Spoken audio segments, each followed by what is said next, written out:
So here's our view from the front of the post office here. And Linda, how's that cowboy coffee? It's a little stronger than I like it. Really? Yeah. Now that's quite a cup you got there. It is. It is a very nice It cup. is. It's a nice one. It really is.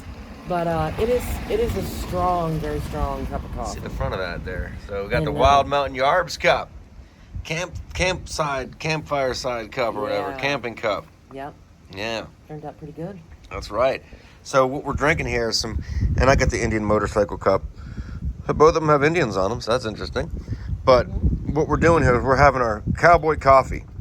And if you want to see how to make that, go ahead and check out the previous video, because we showed you how to make this cowboy coffee and also linked the guy that really knows how to make it in the video.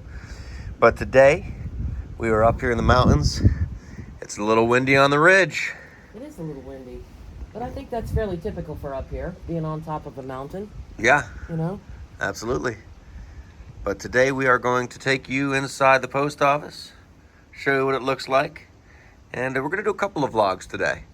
So we'll get a couple of vlogs and lined up here for you, so you can kind of see what we're doing up here. Here we are inside the post office, and the post office is going to be our headquarters for Wild Mountain Yarbs in the fairly distant future. We're going to get it started where we are now. Get the business started. Yes. We got Death. His sisters are still getting used to him. He already likes them, but she's not too happy because he climbs on her and stuff. But she's all bark and no bite. This post office was converted at one time into living facilities. There was a couple that was living here, Clyde Milam and his wife Emma Jean. And Emma Jean was the daughter of the man Ted McCoy, who built and lived in that farmhouse that's next door. And so you can see, there's two rooms. It's kind of the way that it's divided up is a little bit strange. They do have a kitchen back here now, but the kitchen is kind of an odd configuration.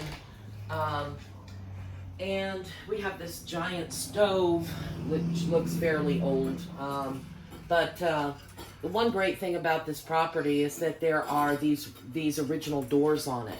And you can see it, everything that's original has this kind of theme with these 3 vertical glass panels in it. The original windows are like that, but they also have that brass knob plate with what looks like the shiny granite handles, which we absolutely love. Love those old features. This was obviously an original window because you can see again that it had those 3 vertical panes. And unfortunately, somebody had painted over all of this beautiful wood with white. So they failed to paint one of them for some reason, and then stuck this AC unit with all this foam in it. So we've got a lot of work there to do. I think those windows are going to have to be replaced. So this is what we use as a living room. When we bought the place, the front window, the glass in the very center pane is busted out. It's got a chimney on this side of the house.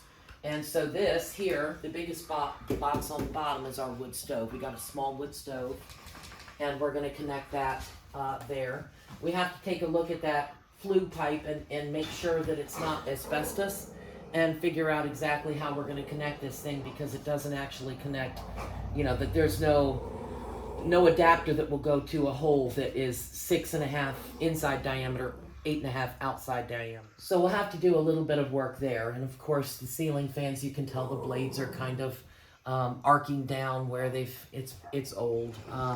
This one over here, this room, is where we have our sleeping facility set up.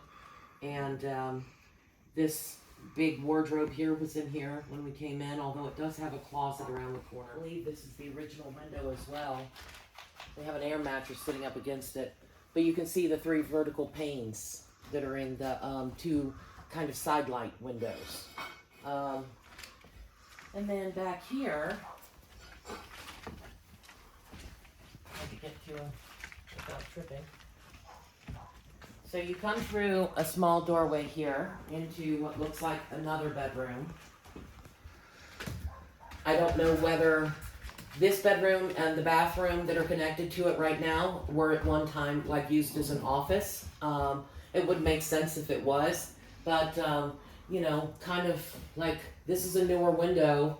This is sort of one of those older windows that cranks. So obviously somebody had to replace the 2 windows that were in here at one point, and they did put a bathroom in here.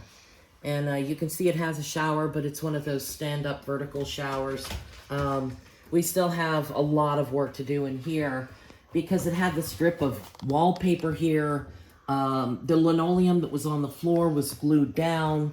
So we tried to peel that up, and it just doesn't look like it's going to work. So I think we're just going to overlay a piece of linoleum over top of it. And maybe find some of that tile board that they've put in there and cover that wall with the, that has the wallpaper on it now. So. And that's the bucket. That's the toilet bucket. That thing back there is the seat that goes on it. And that's where we have to go. Poop in a bucket. Yep. It's a good time.